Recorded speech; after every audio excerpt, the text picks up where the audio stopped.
Love, heartbreak, and hit songs, Taylor Swift's dating history isn't just gossip, it's the secret diary that inspired a generation of anthems. From her first high school crush to the NFL superstar who finally put a ring on it, we're breaking down all 12 of Taylor's famous relationships. But wait, we're doing it JJ News style. Quick, fun, and packed with the facts. 1 minute per love story. No more, no less.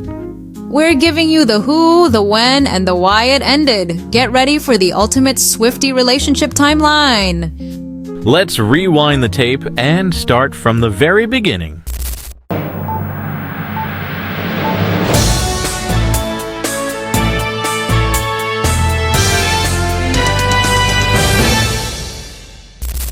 We begin in the summer of 2008. A young Taylor Swift started dating Joe Jonas, the heartthrob from the Jonas Brothers. It was a classic teen dream romance that captivated fans. But this dream was short-lived. Their relationship lasted only about 4 months, from July to October of that year. And the ending, it became almost as famous as the relationship itself. Joe famously broke up with Taylor in a phone call that lasted just 27 seconds. Yes, you heard that right. 27 seconds. It was a sudden and harsh ending that left everyone shocked. This heartbreak, though painful, wasn't wasted. It famously inspired songs like Forever and Always and Last Kiss, turning personal pain into powerful art that her fans connected with deeply. A tough first public heartbreak, but one that set the stage for her songwriting legacy. Moving into 2009, Taylor was linked to actor Lucas Till. Many fans will recognize him as the co-star from her iconic You Belong With Me music video. However, it's important to note this was a very brief connection. They went on a few dates, but it was never a serious, long-term relationship. In fact, it was more of a short-lived fling. And the reason it ended was simple and quite mature. They just worked better as friends. There was no drama, no messy breakup, just a mutual understanding that they were better off platonic. This showed a different side to Taylor's dating life early on, one where things could end amicably and naturally, without fueling the rumor mill for months. A brief, drama-free chapter that ended with a friendship. Later, in 2009, Taylor Swift briefly dated another Taylor, Taylor Lautner, her co-star from the movie Valentine's Day. It was a short-lived romance that lasted only a few months. This was the famous Taylor Squared era. Fans were thrilled to see two of their favorite young stars together. However, the spark just wasn't meant to last forever. The reason for their split was quite simple and mature: a lack of romantic chemistry. Sometimes, no matter how great someone is on paper, the connection just isn't there. But here's the nice part. They ended things amicably and remained friends. There was no public drama or bitterness, which is pretty rare in Hollywood. A sweet, short chapter that proved a breakup doesn't have to mean the end of a friendship. As 2009 came to a close, Taylor Swift, then just 19, began a brief but impactful relationship with singer-songwriter John Mayer, who was 32 at the time. The significant age gap and differing life experiences quickly became a challenge. What started as a musical connection soon turned emotionally complicated. The relationship ended in early 2010, and it was notably painful for Taylor. She later described it as a deeply scarring experience that took her a long time to process. This heartbreak, however, fueled one of her most powerful and raw songs, Dear John, from her 2010 album Speak Now. The song is widely interpreted as a direct response to the emotional dynamics of their relationship. A difficult chapter, but one that resulted in a fan-favorite song that showcased her songwriting courage. In late 2010, a 20-year-old Taylor Swift began dating actor Jake Gyllenhaal, who was 29 at the time. Their romance, though brief, became one of her most famously documented relationships. Once again, an age difference played a role, but the bigger issue seemed to be a clash of lifestyles and expectations. It was an intense few months that ended rather abruptly and unhappily in early 2011s. This breakup is famously cited as the primary inspiration for one of Taylor's most iconic and heart-wrenching songs ever, All Too Well. The song's vivid storytelling captures the pain and nostalgia of a relationship that ended with unresolved feelings. While the relationship itself was short, its cultural impact was massive.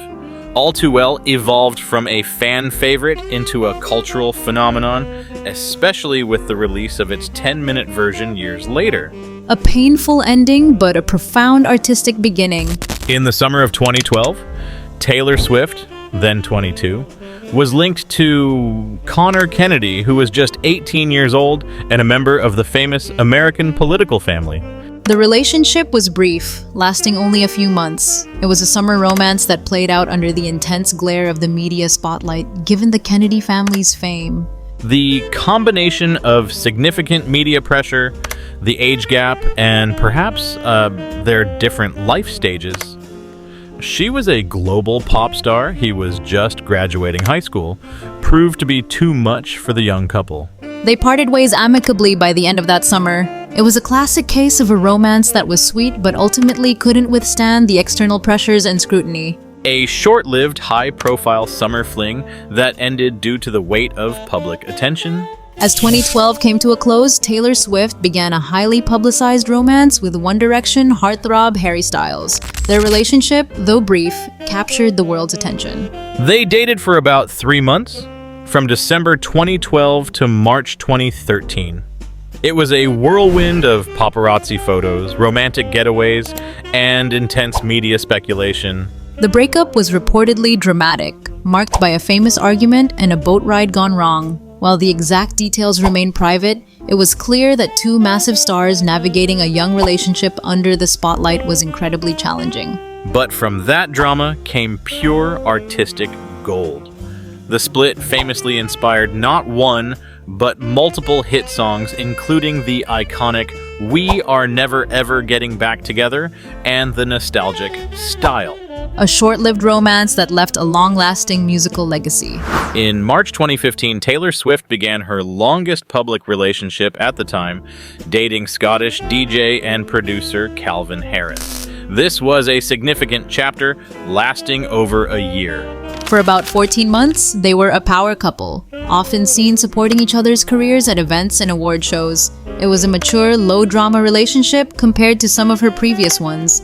The relationship ended amicably in May 2016.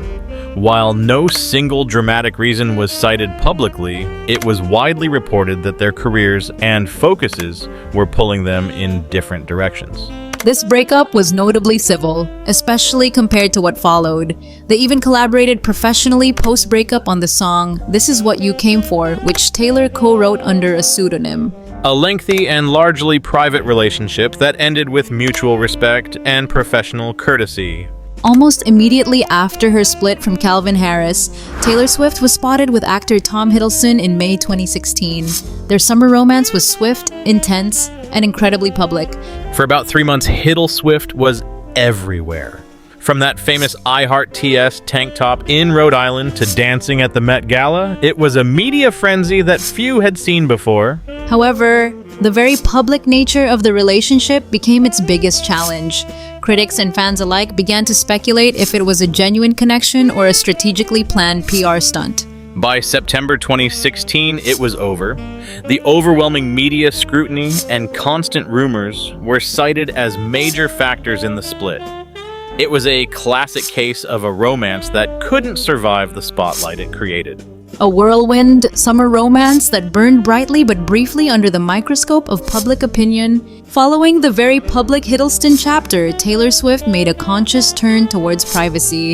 In 2017, she began dating British actor Joe Alwyn, and this relationship would become her longest and most guarded. For nearly 6 years, they managed to keep their relationship remarkably private.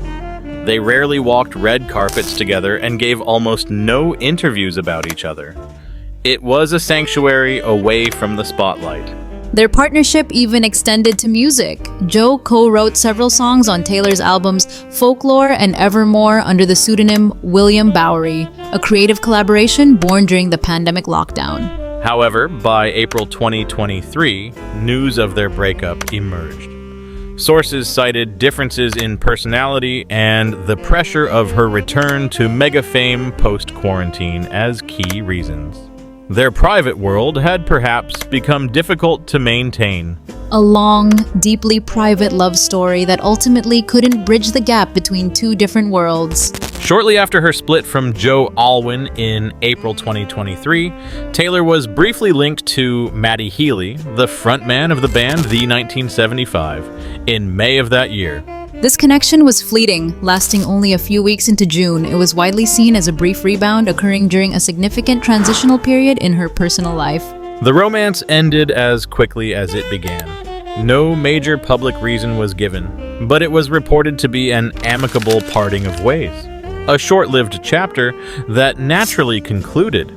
A brief, low-key interlude between two much more significant and defining relationships. And that brings us to the present chapter, a story that feels like it's straight out of a movie.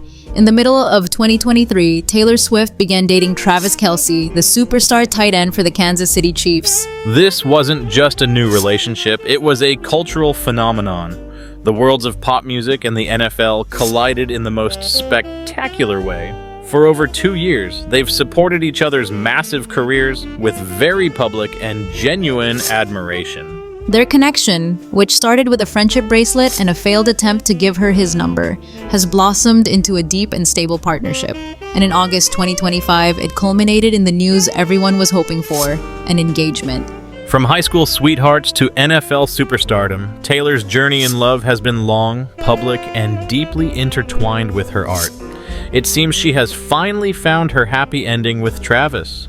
A love story for the ages, and it's still being written. From a 27-second phone call to a fairy tale engagement, Taylor Swift's journey through love has been nothing short of epic. Her relationships have inspired countless anthems of heartbreak, growth, and finally, lasting joy. It proves that every chapter, happy or sad, helps write your story. Now we want to hear from you. Which Taylor Swift era or relationship resonates most with you? Let us know in the comments below. If you enjoyed this timeline, hit that like button and subscribe for more deep dives into your favorite celebrities. We're Jimmy and Julie. Thanks for watching, and remember, never be afraid to rewrite your own love story. Bye.